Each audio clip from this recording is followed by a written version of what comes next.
Oh, what kind of game is that? Pac-Man in the back. Oh, yeah, a little Pac-Man machine. I got it for Christmas. One of the older guys on the team got it. We had Secret Santa, so he got that and like got me some extra stuff. Oh, Because we have that's. like gift minimums like for the amount of money you gotta. Oh, since you guys is Um, all balling, yeah. nah.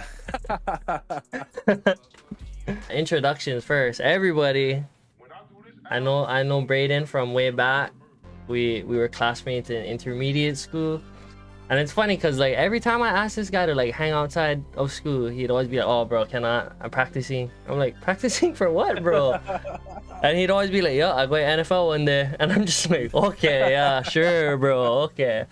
And bro, look, Uh, he's living his dream now, big time. oh my gosh, bro, that was That hilarious. I still remember the all the days we every time after school we'd always walk home, hit the mall, yeah, blazing steaks at the mall. or literally basketball every morning before school Basketball, started. bro, crazy, crazy. Mrs. G always kicking us off the court. Mrs. Oh, that's so classic. I'm I gonna just tell I her the found next time I see her. I'm gonna be like, Miss G, you know, an NFL player remembers you. bro, I found our old yearbook, but our pictures weren't in it because we Yeah, we never took transferred pictures. in after. We Yeah, transferred in, so we never. We I was trying to find my picture. I was like, yo, why is my picture not in the yearbook? And then there's a picture of us in the back of the yeah, yearbook. It was like new students and transfers, and it was me and you. classic. So, my first question is, where are you from, and how was it growing up? Um, so born and raised Honolulu, Hawaii. Actually born and raised in Kahuku Hospital. So Yes. North Shore boy at heart. Um, but it was cool, bro. I mean, growing up in Hawaii, I miss it a lot, especially being here in the States. I miss the food, I miss the people. It was just simpler times growing up. Like you know how it is in Hawaii, man. Everybody's chill, everybody's on chill time, everybody's on island time, and nobody's in a rush anywhere, and everybody knows everybody. So even if you don't know somebody, you know somebody of that person, and it's crazy because it's like, oh, so and so's your dad, or oh, you related to so and so, that's your brother, that's your auntie, and everybody's family. But man, Hawaii boy at heart. I miss it. I miss growing up. Now that I think about it, like growing up, I feel like my childhood was a little overlooked because I've always was like, I want to get older, I want to get out of Hawaii. But now that I'm out of Hawaii, I was like, man, I got to get back sometime. So every time I try to get back, it's like, I don't spend enough time back there in Hawaii. Yeah, it's it's almost it's like crazy. you're like living in diaspora. Yeah. No, that's what I'm saying. It's like you take it for granted when you're there, and then when you're now as an older as man, and we all have families and relationships and stuff, and like I'm like, dang, like I miss that stuff. I miss when life was simpler. Yeah, Walking bro. to the mall, Yeah, literally and simple. No not having responsibilities. not none of that, bro. Not having to pay bills, and just all that good times you just take for granted as a kid. Now as an adult, you're like, I miss it. Yeah, for real, bro. That's so true. Oh, okay. So I know you've played in some huge games in your lifetime, and like, how do you deal with the nerves before a big game? And like, do you have any pre-game rituals? um, so before big games, I never like to get too overhyped, or I never like to get out of my consistent routine as far as like preparation, the music I listen to. I like to listen to a lot of Bob Marley in the mornings of my Oh, games. yeah. I love just the calming environment. So pregame rituals. I take morning baths, like a hot bath, like a jacuzzi type. So put some Epsom salt in there, soak a little bit, throw on some Bob, relax. Then go downstairs, get me some breakfast. Um, watch a little TV. Try not to, watch too much film, or try not Yeah. to look into my playbook too much, or any of that stuff that's gonna force me out of the ordinary things I do. And then going into the games, man, I like to keep calm. I don't really listen to like that hardcore rap till like 20, 15 minutes before we get out there. I throw on my headphones, listen to some music, and then we go out there to play, bro. It's Yeah. just try to stay in your zone, try to stay focused. Because after the first 5, 10 minutes of the game, when you're not playing on, anxiety, and you're not playing on all that energy no more. Now it comes down to, your technique and your fundamentals, and all that stuff. It's now what you can do. So I try to stay at that level headed as much as I can and not try to let emotions take over, Oh, especially with big games. yeah, that's because like I feel like a lot of time, well, the term is like people choke, yeah, when Mm, like they get all those like pressures on them. mm. But yeah, I like that approach, just staying calm and like doing your fundamental things that you built like your foundations on, you know? It's crazy. It's like golfing, bro. Like, when you play a full 18, like, even though I know I'm gonna go out there and I'm gonna suck, like, you still have to go through your routine. Like, you're 150 out. It's a smooth 9 iron. It's a 9 iron, and you're gonna take your 9 iron. You're gonna practice your routine shot, cut some grass a little bit before you hit it, and then get up there and try to hit it. And sometimes if it doesn't go, it won't go. But you're still gonna practice the same routine going into Yeah. that shot. So I try to keep it like football, as to where I never like to change up too much right before we get into the game.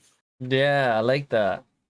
So, following off of like big games and nerves, like what was Mm. it like being part of a national championship winning team? Mm. It was crazy, bro, because it's like we grew up in Hawaii, and like, UH was a cool football team, but Yeah, when we were you young, they know had that when we were undefeated young, season. you know what I'm saying? Like, when we were young, it was like super cool because you got to see Colt Brennan, Devon Best, all these guys play, but it was like you never really got to see Hawaii play on the big stage as far as the national championship, like Alabama, Notre Dame, LSU, Georgia, Ohio State, USC, all these big schools that played in it. And so when I got to college and I realized that, like, hey, you know what? Like, this is kind of possible. And we started winning my senior year, being a part of that team, and I just knew we were good because we were rolling through teams. But like, we started winning, went to the playoffs, we beat Oklahoma, and then all of a sudden it's like, oh, you guys in Clemson are playing for the national championship. And then I knew it was big because, like, Rob DeMello from KHON hit me up. He's like, "Yeah, I want to do a story." Like, Oh, everybody from Hawaii back home was like, tagging me, texting me, wishing me luck, so proud of me, and that's when I was like, it's bigger than just playing for a national championship. It's like, bro, like, I come from Hawaii, like, there's not a lot of people where we live, man, and so, like, when somebody makes it big, everybody makes it big. You know what I'm saying? yeah. Like, you represent everybody, not just yourself, not just the name on the back of your jersey. So, bro, it was cool, man. Like, I had like middle school like classmates reach out. I had elementary school classmates, elementary teachers I haven't talked to in years that were like, Breiden, saw you on the news, we're rooting for you. Like, they're ordering my jerseys online. Like, it was cool, bro. Like, that's really, like, when I take it away as the biggest factor of playing a national championship team, that's what really like stood out to me the most, was like the effect and the impact it had on not just myself and my family, but the state of Hawaii. Oh, that's honestly like so true because I feel like Hawaii people don't even like make it to that stage. So like when one of us does, it's kind of like we all root for Everybody, them no matter what team, bro. Like it's like a everybody, it's Hawaii everybody, thing. bro. Yeah, that's You so know, cool. one So, makes it, we all make it. and bro, yeah, straight up 808 all day. Hell yeah. So you Uh, you played with a few big names like Jamar Chase, Joe Burrow, Justin Jefferson guys. Like are they like as cool as they seem on TV? all right, which guy you want to know about Mostly Joe Burrow. specifically? Want to see Joe? Joe's a cool dude. Joe's a quiet dude. Joe's one of those guys that when you first walk into a room, he's gonna be like the person that never really talks the most in a classroom. Kind of gives off the new student vibes, like quiet for a good 2 to 3 weeks. Only is gonna spoke when he's spoken to. But once you get close with Joe, one of the coolest, like, funniest guys you've ever been around. He is one of those guys that he'll get along with everybody as long as you're a good person. So he gravitates toward good people. Justin Jefferson is him and Jamar, class clowns. Like, you get those two together. They're clowning on guys. They're joking around with guys. They're dancing in the locker room, coming up with the gritty. I remember in the locker room when they came up with the gritty, it was crazy because, like, we would do shadow boxing, and Oh, kind of like ish in Hawaii. Yeah, And yeah, yeah. like, it became popular where guys were shadow boxing and all this kind of stuff. And like, we had shadow boxing tournaments in the locker room. And like, they ended up every time like they won, they would always do their handshakes. And like they started doing gritties, like they were skipping around and stuff. And then like one of the guys like, bro, y'all gotta do that as a touchdown celebration. The next thing you know, like it became popular, went viral, Oh, and it's bro, still it's in going viral. Fortnite. Like, that's Still going crazy. viral. No, like, it's, you do not know the amount of kids I just see doing it. Like, anywhere, bro. Bro, Like, it's I could be insane. at Best Buy waiting in line to buy something, and then the kid will be like, "Hey, Dad, watch this." I'm just like, bro, like, Bro, God, it's that's so crazy. like, that's literally like a Crazy. global dance now. Crazy. But nah, those guys are cool, bro. Though off the field as just like normal guys, like um those two, like you get them together, man. Like class clowns for sure. They're gonna joke on you, but two really genuine guys, come from good families, and they always are respectful around the people, Yeah, they love, and especially if they don't know he's a stranger, they're gonna come off respectful too. So that's really good solid. guys. That's super solid. Okay, if you could create your own team or your own line, who would it consist of? A football team? Yeah, Okay. Wow, this is crazy. Of current players or just any player, all time? all time. Oh, snap. Okay, offensively, quarterback would probably be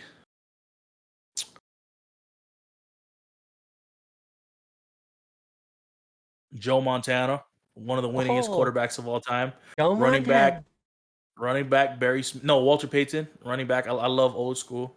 I kind of want to stay away from the new school guys because I know a lot of them, so I don't want to hurt anybody's feelings by saying somebody and all that.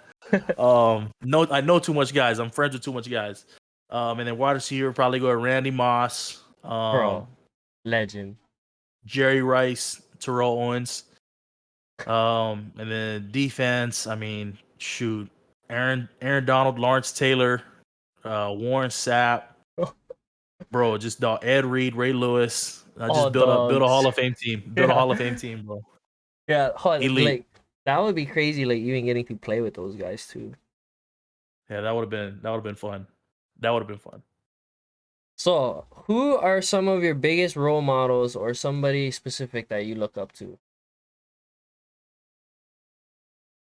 I mean, I think my number one role model is probably my dad. Like since I was a kid, always pushing me.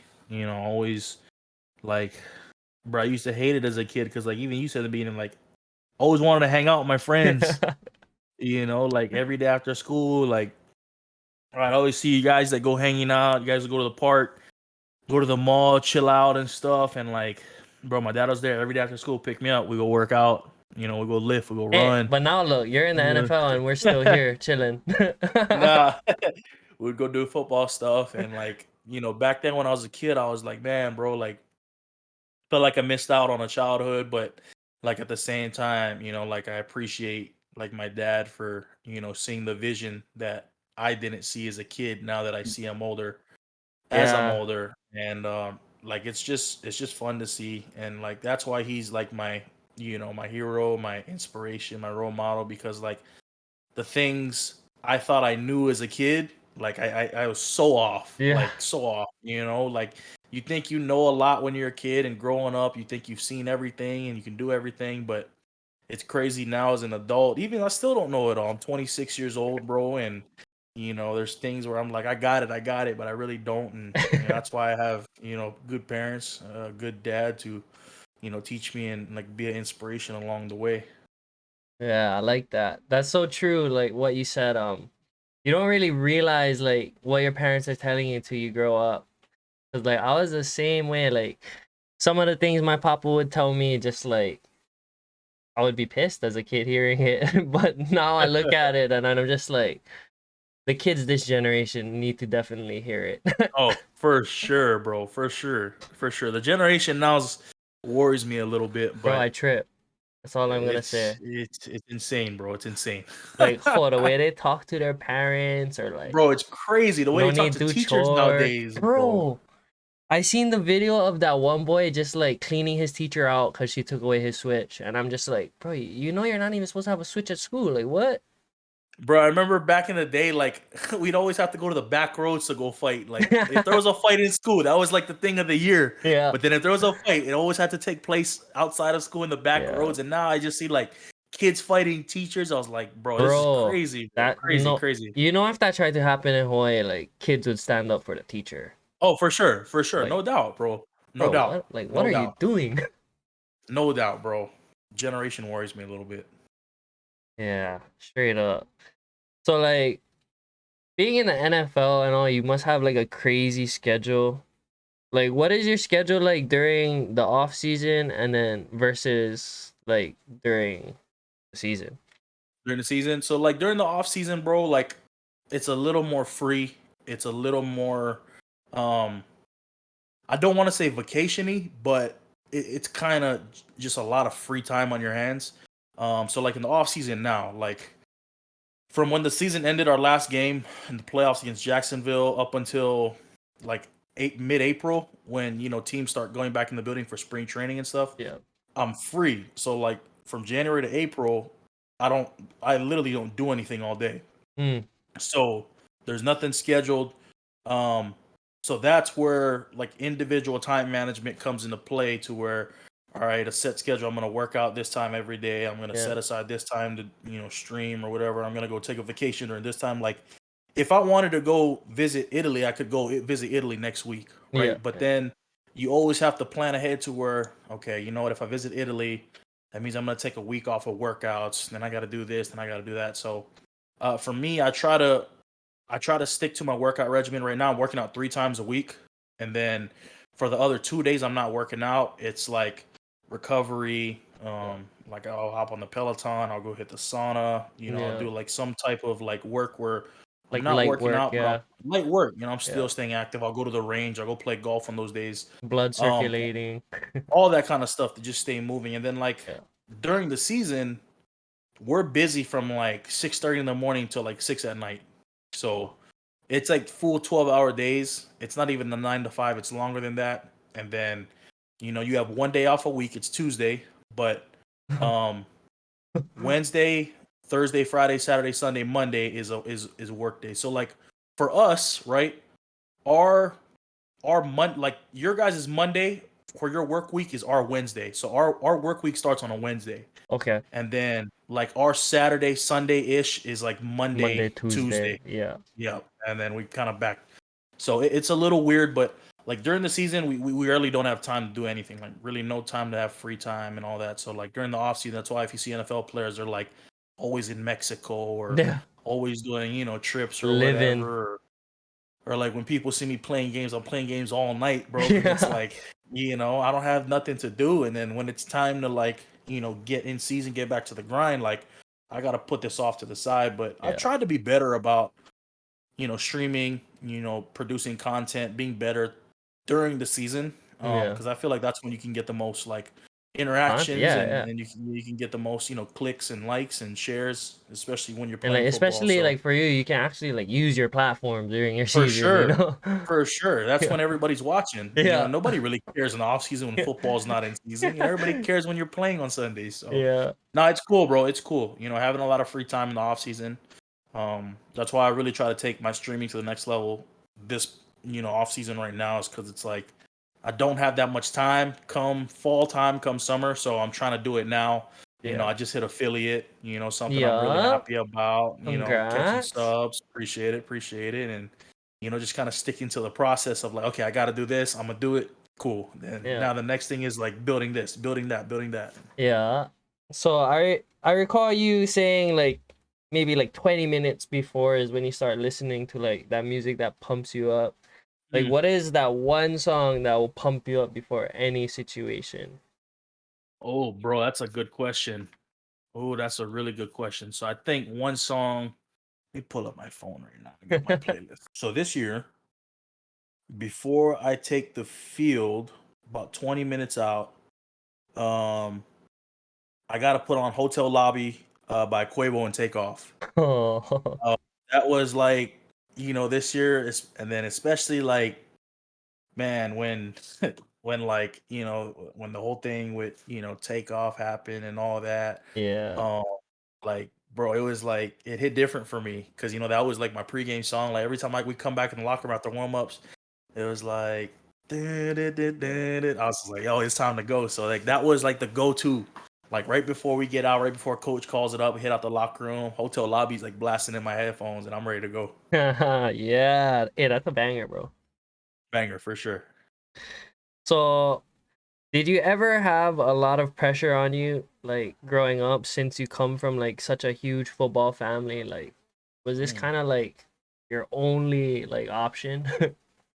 Bro, heck yeah. Like pressure, bro. It was more than pressure, dog. It was like boom or bust. It was like you don't make it, you're getting kicked out the house.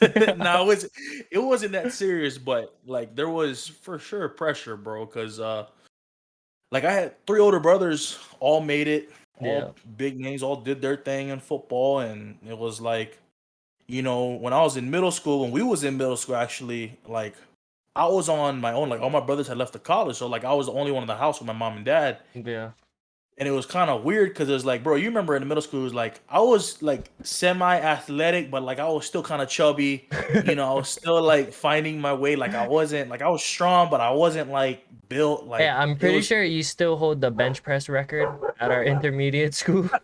bro, it was weird, bro, because it was like I never knew what I wanted to do. Like I knew I wanted to play football, but it was like I don't know, bro. Like, am I dedicated to this? And like, do I really want to do this? So, bro, there was a crazy amount of pressure. And then I remember like my freshman year, like I was the only freshman to play varsity at Farrington, and like I never started. Like I was like a rotational guy. Like I was like, whatever.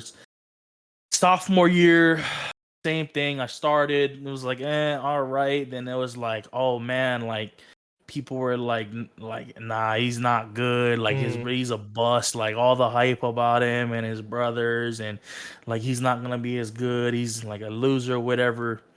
And then my junior year, I just remember from my sophomore to my junior year, I gained like 70 pounds in the off season. I went from like 220 to like 280. And the first game of the year we played Castle, and it was a murder scene. I remember they televised it on OC16, and I remember coming out the locker room and I saw all the boys we went to King with. Yeah. They were like, "Whoa, Breiden!" Like, they was like, "Oh, we're gonna whoop you guys tonight," whatever. And I was like, "Oh, bro," I was like, "I gotta go crazy." Then we walking out.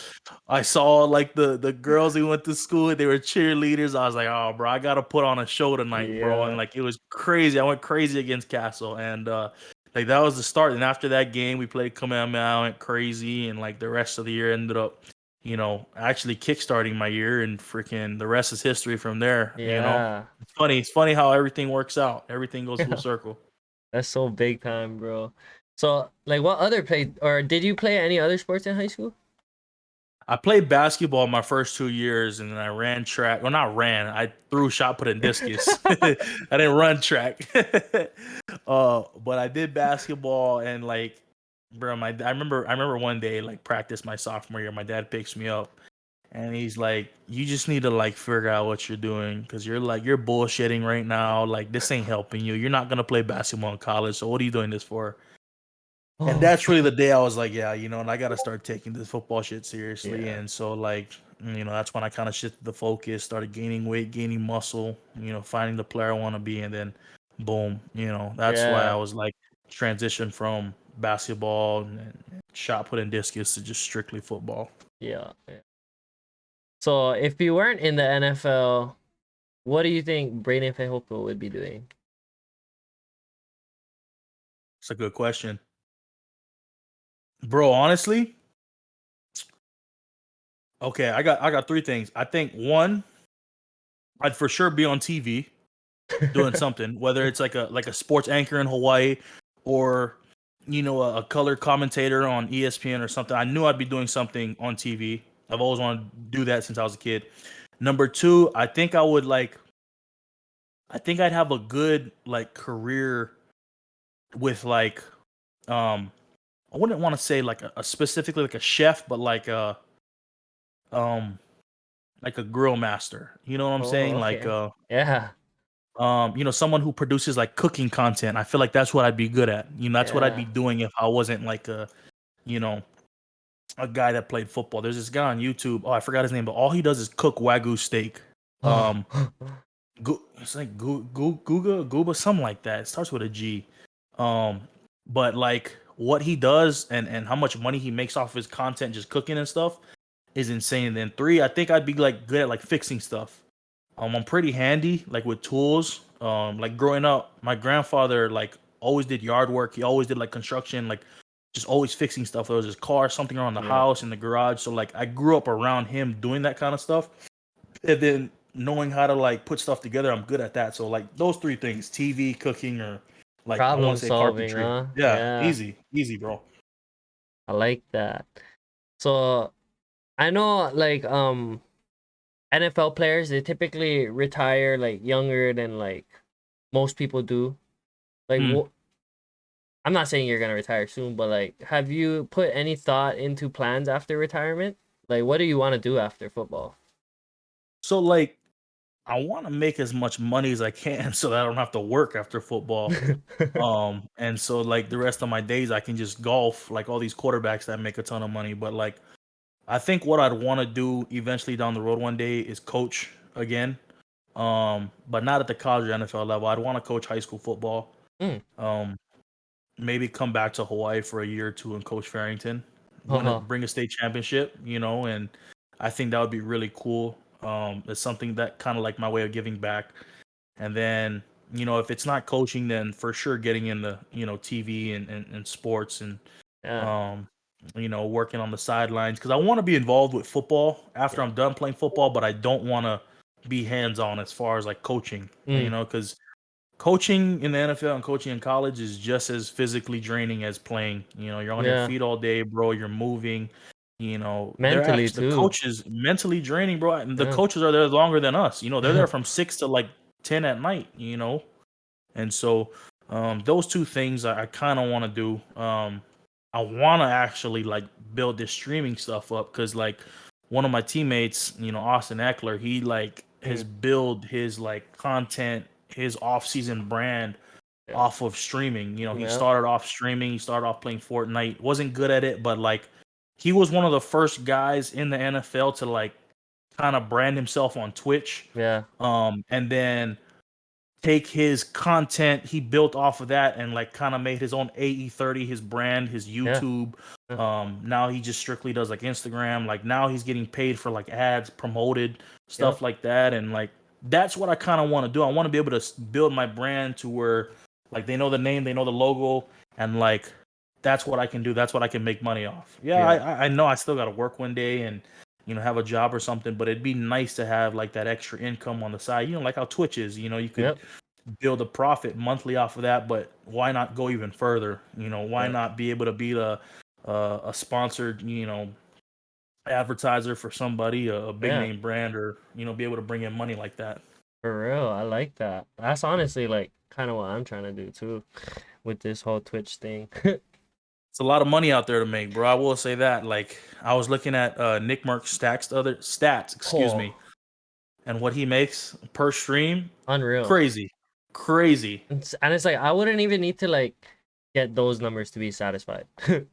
Bro, like just think about it. Like you get to do what you love to do, and then on top of that, make a great income doing it. And I Yeah. think like that's why I love playing the NFL so much is not because yeah, I get paid a lot of money to do it, but I love playing football. Yeah. Like Yeah. you could take away the money and I'd still be playing football, you know what I'm saying? Cuz I love like competing, I love getting better. I love Yeah. like going against guys and figuring out like how am I going to beat this guy throughout the game. Like it's the same way as like streaming content. Like yeah, like it's cool. People I get paid to play games, but like you love playing games. We grew up doing this. I grew up playing Modern Warfare 2. I Yeah. grew up playing 1v1 in Rust. Like, bro, like this is what I love to do growing up. And so now with the opportunity to make money off of it and make a good amount of money to support your family and yourself, I think that's the ultimate dream. And it's not just football and streaming, it could be anything, Yeah. you know? Literally anything.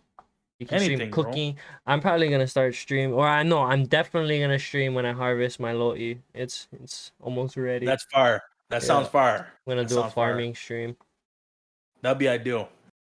So That's dope. you kind of touched on this like in the beginning of the interview, but like if you want to open up more about like what is it like to be a Polynesian living in diaspora? Mm. It's different, you know. Um, you don't. It's weird because like in Hawaii, you look left, you look right, you see people that look just like you. You see people that think like you. You see people that walk like you. Everybody I run into, they say, "Man, you walk so slow." Like, hey, why do you like take your time? Like, why don't you walk faster? You know, and it's funny because I'm like, yo, this is crazy because like growing up, like this was the normal. Like I'm cruising, Yeah. you know, like I'm not in a rush. And like my teammates, every time I'm in the locker room or every time like we're walking, me is like, damn, why do you walk so slow? Like I'm just cruising, you know, and like that's the thing, like it's it's not bad, but that's the thing that's like it really irks me the most is because like people don't realize that it's so hard, you know, when you get done with practice or you get done working out and you got to go get like a Chipotle or something instead of like I want to go get a Zippy's plate, you know, Yeah, or rice. I want to go get some rice, I want to go get some good mac salad. I mean, Yeah. like we're like bro getting fruit punch, like the fruit Oh, punch here is high C, it's different, bro. It's not yeah. fruit punch, That's you so know. true. And these are the things that's like that's the biggest difference and the biggest tell-alls of living here versus being back home. It's the way the culture is. It's the way Yeah. I've had to adjust. It's the way I Yeah. eat, you know, freaking mashed potatoes every other night instead Yeah. of rice. You know, because even if you buy a jasmine bag of rice here from Costco, it's just not the same. You Yeah. know, it's not the cow roast sticky rice from Hawaii. Yeah. Yeah. Cow You roast. know, and so these are the things that like I've had to adjust to, and it's been cool. Like I have learned new things. I have to adapt, and you know, and I will say some of it has helped. You know, like driving, especially, right in Hawaii, the People don't know most you how to go is drive, bro. 40 miles per hour, bro. Yeah. Everybody's cruising. Like I said, in here, like you go on the highway, you go on the tollway, it's 80 miles. You know, and so you gotta like, hey, you gotta be on your horse. You gotta know how to do this and this and this, and things like I had to learn how to do has helped me now grow into the person I am as to where I didn't think in this small bubble. It's cool. Like I love the way the Hawaiian culture was. I love living in Hawaii. I love the way things were. But as you grow up, you have to learn to adapt, and it's helped me become, you know, the man I am today and like living my life. You know, it's helped me navigate my family. It's helped me navigate my career, how I am off the field, and becoming a better man every day. Outside of the food, I miss how chill it is. And I say chill in a way that like there's no gun violence. Um, you don't hear about gang violence. You don't hear about like road rage. You don't hear about all this extra stuff. You Yeah. know that could be so much avoided. You know, like whenever I drive, you know, I always go ahead. You know, you want to pass me, go ahead, go on Yeah. the road. Um, I miss that. I miss people being able to live aloha, and it's so hard for me to explain that to people here that have never encountered what living aloha means. Yeah. You don't know how to live aloha unless you lived in Hawaii. Like, yeah, you can be a nice person, but there's a difference between being a nice person and living with aloha. Yeah. You know, um, like every day, you know, on the news, I see about somebody being shot here, or gun violence, or gang violence, and all that kind of stuff. And like, yeah, the food is good in Hawaii. Everything is good, but what you miss the most is how you were raised and how the culture is and how everybody around you was raised. Like, if we had fights growing up, bro, in middle school, like we handled it, we dapped up, hugged, and we was friends the next day in school, bro. Literally. Like that's how it was. Like even if there was a fight, like the dads would come, make sure the boys dap it up, and Yeah. you guys would hug, and we'd hug, and it was over with. Yeah. Like you never saw a kid bring a knife, or you never saw a kid bring a gun and want to shoot. Like we handle these things as kids, bro. Like we were raised a certain way, and that's what I miss the most about living in and being in Hawaii, bro. Is like it was just so different. Like people wouldn't understand it. Like You tell somebody like, "Oh, hug him after you guys fight." Like, what? I'm not gonna hug him. I'm gonna go shoot that guy. Like, it's crazy the thinking here, bro, and it's mind blowing to see. But like outside of the food, outside of everything else in Hawaii, that's what I miss most is the culture and how we were raised and how we lived. Damn, I like that answer a lot. That like honestly just makes me feel like so blessed to like be here Grateful, still. bro. Yeah. Grateful, I bro. don't ever take it for You know, granted. bro, it's amazing. Like you can go out to like a Tomorrow's or you can go out to a Safeway or Long's and you'll see somebody you know and you just chop it up for like an hour talking. Yeah. You know, like that's how the culture is, bro. Like that's why Yeah. there's so much love in Hawaii because like you run into somebody you haven't seen in years and then bro, you see them again, it's like boom, picked up right where you guys left No, off, you yeah, know? for real. Another thing I noticed too, like I don't know if it's actually like this, but like in TV and in movies and stuff, like for some reason in mainland schools they like picking on like disabled people. But like, oh, you Amazing, try to bro. do that Not shit a, in Hawaii, it, like I it's promise just to God you will get like crucified by the village. it's amazing to see like how people just think and they're okay with it and how it's just become such the norm Yeah. and like it's just mind blowing, bro. It's mind blowing. Like I have no like it's crazy, dog. Like I see it and I'm like I'm glad I was raised the way I was raised. You know, I'm glad my Facts. parents whooped my ass. Yeah, bro, that's what it is. People like they don't get lickings nowadays, bro. And like No, bro. that's why society is how it is. It's mind blowing, dog.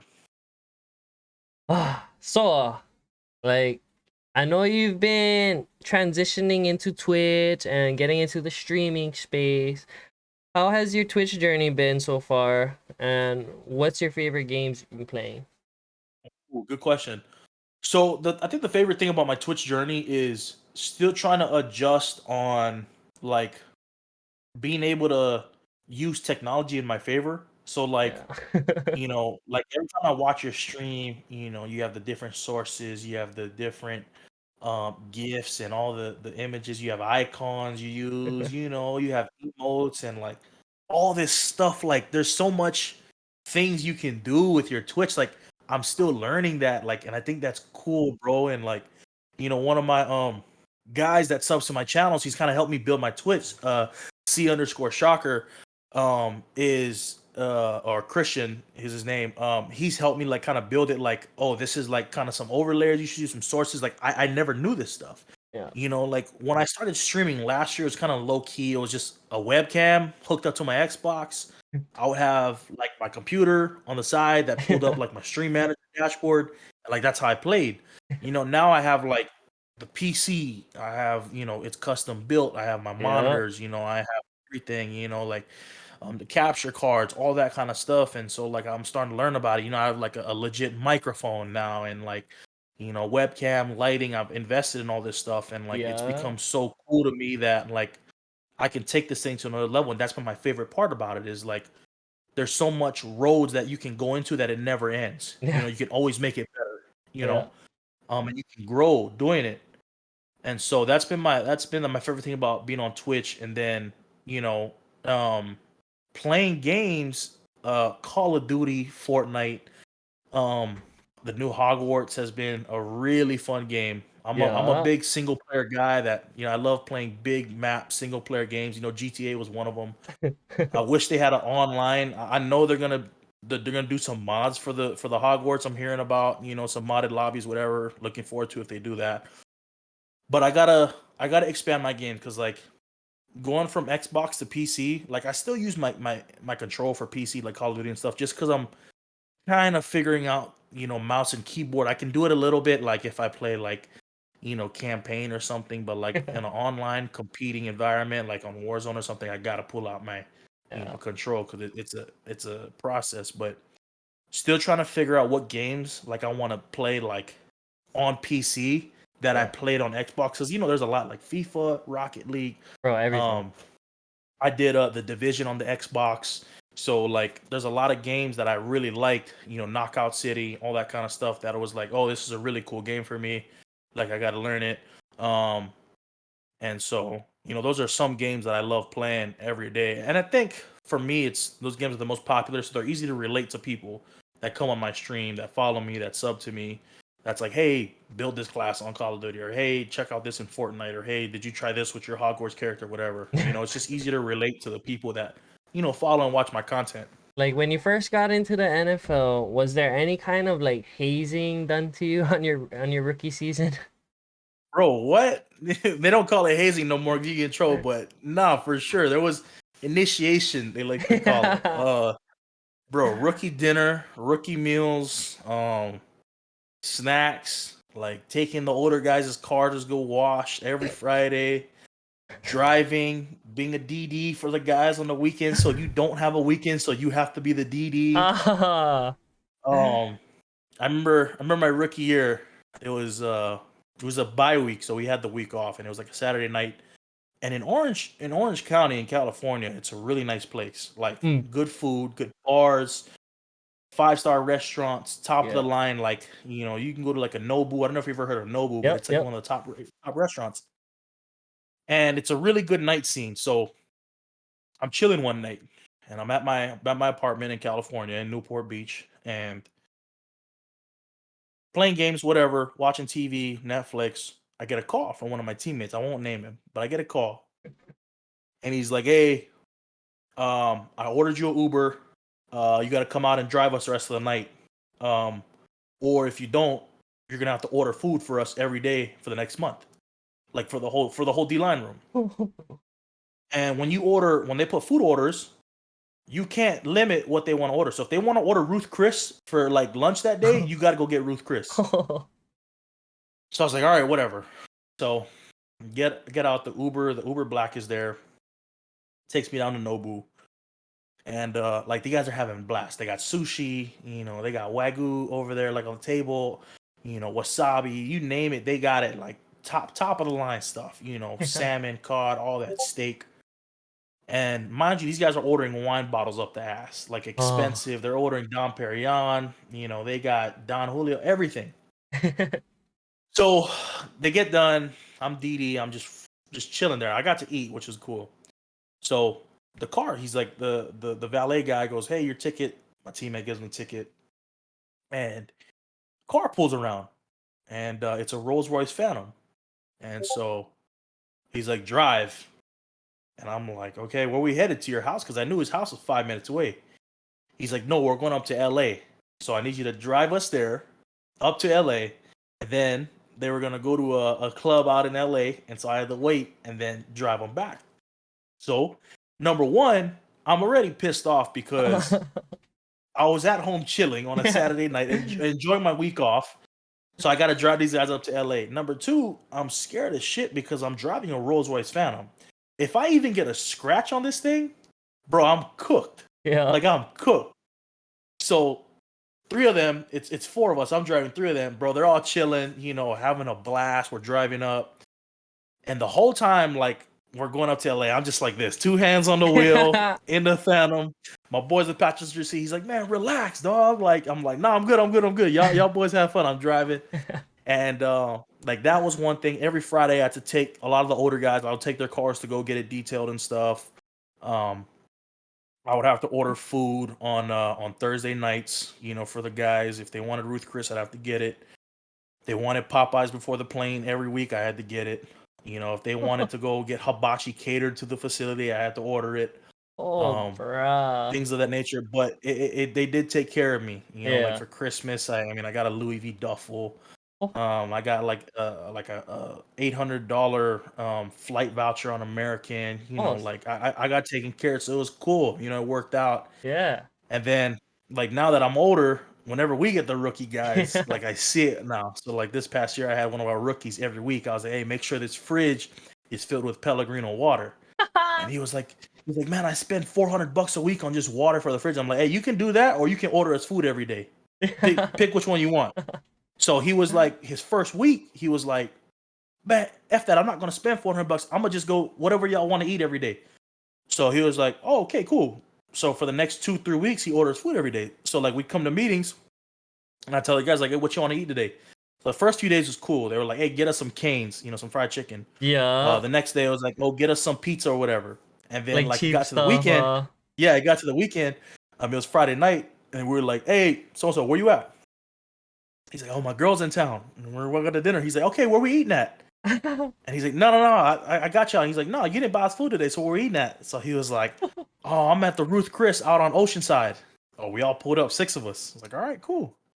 So after that, I think the dinner was like 1,700 for all of us. And like Oh. that was the last time we made him like, and he was like, "Okay, I'll make sure I'll buy the Pellegrino water." So this, so he ended up getting out easier than how I did, but it was cool. Like this he learned, and one day he'll be in our shoes, and but this is just the process of being a young guy in the NFL. It's not like hazing, but it's like, hey, you got to earn your way, and earning your way is being able to listen to the older guys off the field, and hey, whatever they need, you got to do it. Yeah, That's just how it is. I like that. I like that you got your get back. Got to. That's how it is. One day he's gonna do the same thing, and he's gonna call me up laughing about it. You should have been like, oh no, bro, you gotta fill this fridge with only water from Hawaii. That's the only water I drink. Grab some white kale water or something. That'll be classic. Okay, so here's one question that one of our viewers submitted. What was your first biggest splurge purchase? Ooh. Like when you made it, it was like, oh yeah, I'm gonna go buy this.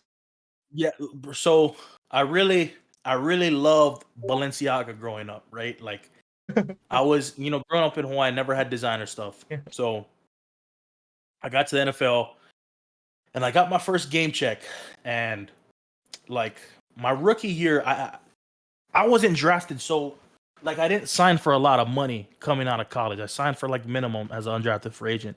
So as a draft pick, these guys got a lot of money up front. And for me, I didn't get nothing. So my first game I played my rookie year, the way they paid us my rookie year was we get bi-weekly checks. So they'd pay us every 2 weeks. So it'd be 2 game checks into one. Yeah. So I remember waking up my rookie year, we'd get paid every Friday. So it was 6 p.m. Eastern time, 5 p.m. Central time, and then 3 p.m. Pacific time is when the deposits would go in every Friday. Oh, okay. So I remember waking up 2 weeks after the 2 game checks I had my rookie year, Friday morning in California at like 3:34 p.m. I made sure to set an alarm because I wanted to see the direct deposit. So I wake up and there's like $65,000 from the last 2 weeks in my account, just a direct deposit for $65K. Oh. And so I'm like, yo, this is like the first kind of like big chunk of money, like holy shit, like bro, like I just got $65K for 2 weeks of work. Yeah. And it's my rookie year. And so I call up my boy. I'm like, because my boy's a rookie. He was drafted, so he's been playing the whole year. I never played until week 13, 14. So I was getting minimum checks. Like it's still really good checks, like to be on practice squad. Like, you still get good money, but like when you start playing and you start signing, you get signed up to a different contract. That's a different type of money. Oh, okay.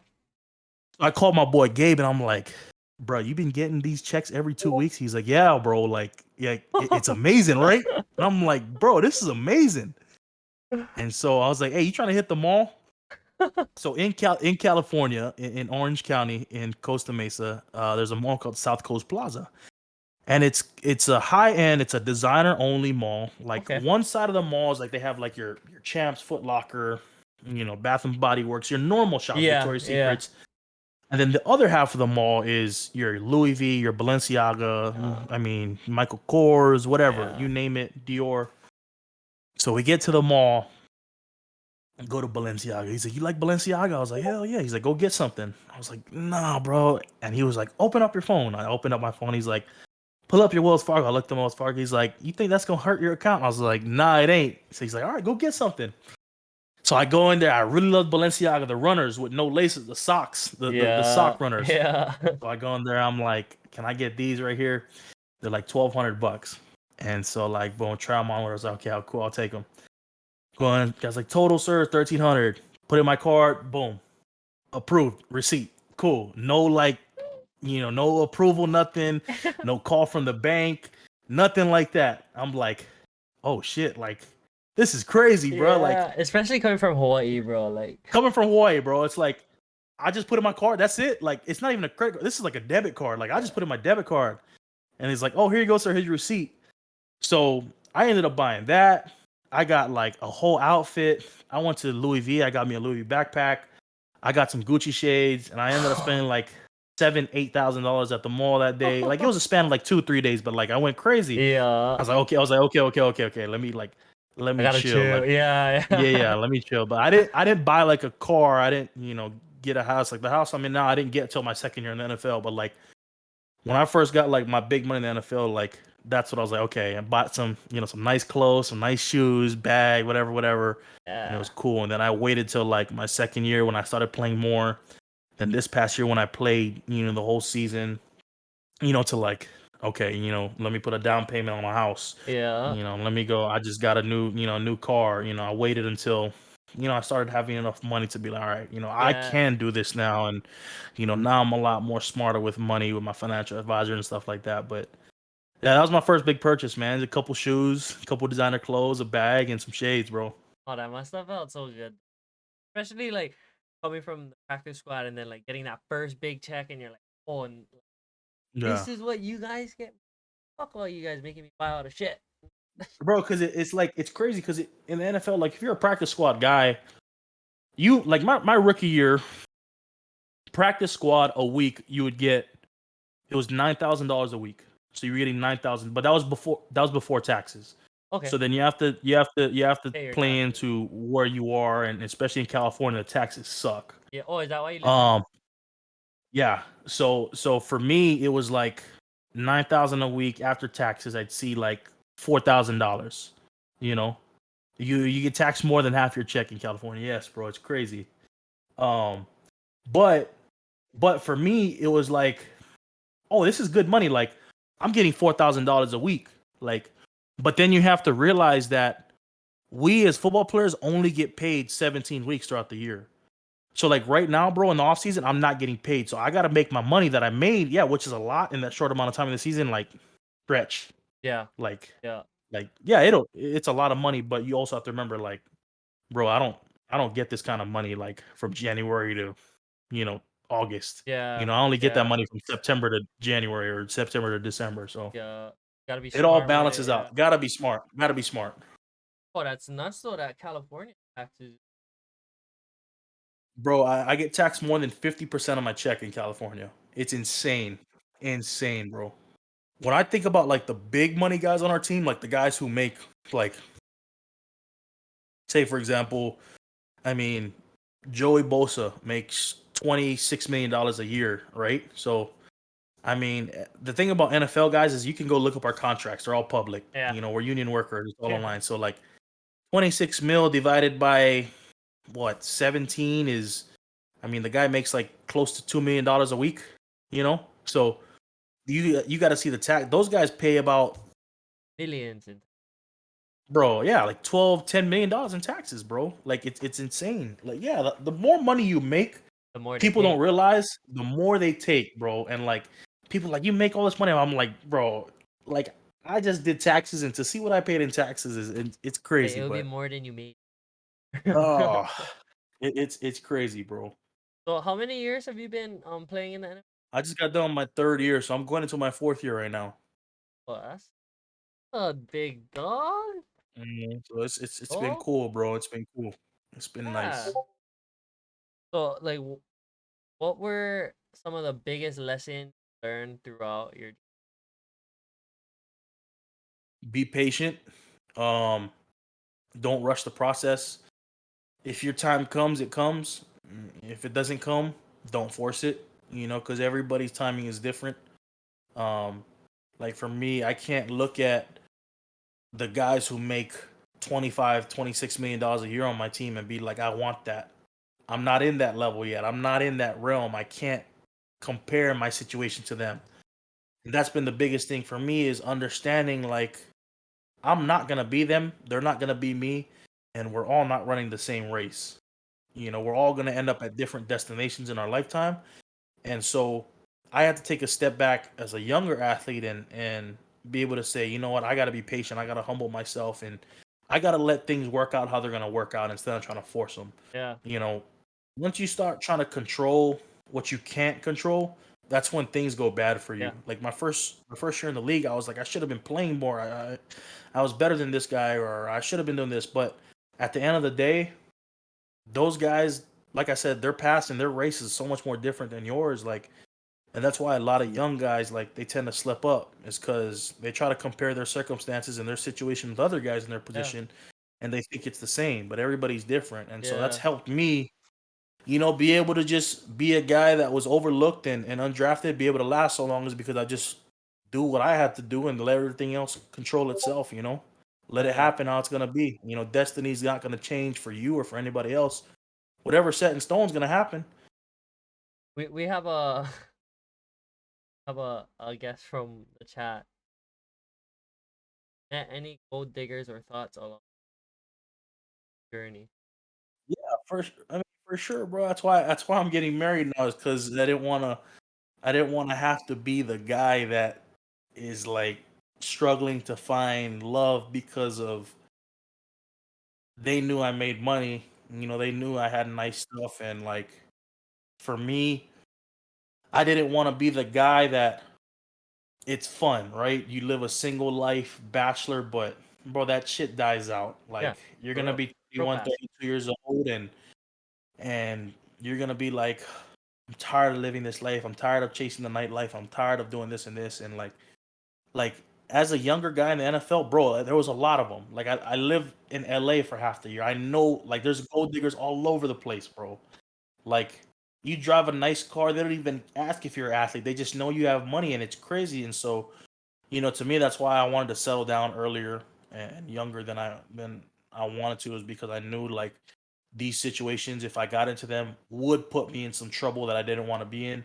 And so, I just became a homebody. I started doing what I wanted to do, and just being a guy that just chills, bro. Like Saturday nights now, I stay home, play games. I'm not at the bar. I'm not, living reckless or doing nothing. I'm at home with the family, like watching a movie, ordering pizza, playing Call of Duty, bro. Like that's my life now. Like I love it. That's what I want to do.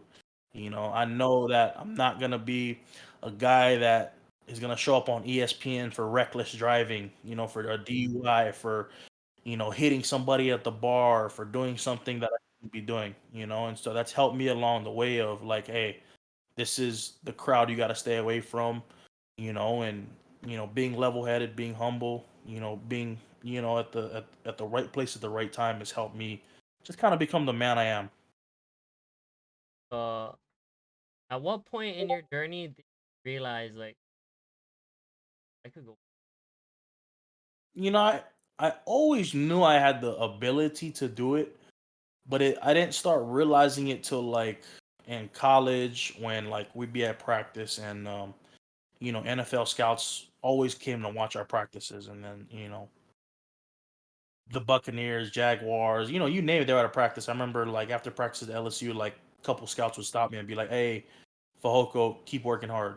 Or like I remember one scout from the Bucks, he was like, "Hey, Fehoko, I like the way you played, but you got to pick it up in practice. You look a little lazy." I was like, "Oh wow, like that's an NFL scout telling me to pick my game up." Like, yo, I actually like I can make something out of myself. Like this is real now. Like the higher ups are watching. Now, I always knew they were watching, but it's like to get that reassurance that, hey, Falco, like, I like your game, but pick it up, or like, hey, Falco, keep doing what you're doing. Like, to me, it was like, oh, snap. Like, let me, let me figure this out. And, you know, the NFL's right around the corner. Let me lock in on my goals. And however I get there, I'm going to get there. But along the way, I got to do what I got to do and take care of before I can get to that spot. So that's kind of when I figured it out, was when, like, I got that reassurance of scouts that were watching me every day at practice, and they were understanding, like, hey, this is what you got to do it, and let everything else work out. Oh, that's killer. Like scouts are like literally like Bro, they're right active. there. They're right, bro. They watch everything, bro. They're on your social media. They're watching Yeah. your practice. They Before you even talk to them, they've already talked to like 10, 20 people in the building about you. They know what type of guy you are. They know what type of player you are. They know what you do off the field. It was crazy. So like when I was at LSU, I loved going to the casino. I loved gambling, right? So I love, bro. Oy I love boy. playing. I love playing craps and blackjack, right? So I would go to the casinos, whatever, during the summer, even during the season, we'd always go. And I remember this one scout, I think it's from the Saints or whatever, because the Saints are in Louis, they're an hour from us. So I'm walking to the facility one day for meetings, and I see him. He's like, Breiden Fehoko. I'm like, oh, what's up? He's like, so and so, New Orleans Saints. I'm the area scout. Um, and I'm like, oh, nice to meet you, man. Big fan or whatever. And he was like, yeah, man. Big fan of you as well. Been watching you for a while now. And I was like, oh yeah, whatever. Small talk. And then he goes, how was the blackjack table last night, bro? And I'm like, sitting there. I'm like, and he's like, oh, I was like, oh man, I was like, oh, it was rough a little bit. He's like, don't he's like, don't blow all your money in the casino, man, and be smart with your money, whatever. And I was like, hey, yo, like, then I found out, like, they talk to our coaches, they talk to people around the building, and like they know, bro, like they know, like if you're a guy that parties a lot, like they knew me, like I love to go to the casino. They're like, they know I was a guy that went to the casino a lot, like they know that stuff. And so I was like, damn, like, okay, like let me mature a little bit. I can't be just going to freaking play $5-10 blackjack hands at at one of the casinos down the road. I gotta grow up a little bit. But yeah, bro, they know everything. They know everything. Okay, so what is the best piece of advice or motivation you give anybody in that watch? Mm. Um, from a life standpoint, um, whatever you put out into the world, just remember it always comes back. Um, and I'm not saying go out and go give money to a homeless person every time you see it. No, but I think the energy of and I'm a firm believer in energy, and like it's just how we're all related, but what your soul, what your heart, like the true desires of what you are as a person and what you do as a person really comes back to you in the essence of, if you put good out into the world, good's gonna come back to you. If you put bad out into the world, bad is gonna come back to you. It doesn't mean if you run a red light that in a week from now something bad's gonna happen. No. But if your intentions are always good, if you're a good person, if you give homeless people money from the goodness of your heart instead of thinking I'm gonna get something back, that's where the energy and how we're all related comes full circle. And I think that relates to everything. You always have to be wholehearted, whether it's football, whether it's sports, gaming. Like when I game on here, bro, I do it because I want to be fun. I want to be able to engage with the fans. That's why, like, before I started having a subscription box, or before I did this, I just wanted to put my content out there, just let people come in and out, chat with me, be myself, do this, because I did it because I wanted people to know me on a normal basis. I didn't want people to come and see my content and be like, oh, I need to start getting paid for this. Like, I did it because of the good of, I want people to know about Breiden Fehoko. I don't want people to do this because Breiden Fehoko needs money. No, I want people to be able to love watching Breiden Fehoko play games or relate to Breiden Fehoko in his chat. Like when people see me playing games, I'm half the time I'm joking. Yeah. I'm like being a kid, I'm being a child, I'm joking with the chat, talking about food, talking about sports. Like that's what I want people to see. And that's why I say, like, do it for the goodness of your heart. If you're gonna do something, do it with whole heart, do it with good intentions, do it with full aspirations that I really want to do this, and it's gonna be good for not just myself, but for whoever's receiving the other end of it. Yeah. So that's my biggest advice is, if you're gonna do something, or if you're gonna put something into the world, put your whole heart and soul into it, and let everything else come back, and let the energy of the world handle everything else. Yeah, I like that a lot. Well, Breiden, mahalo for your manao and your ike. Always, bro. Let's catch some dubs, bro.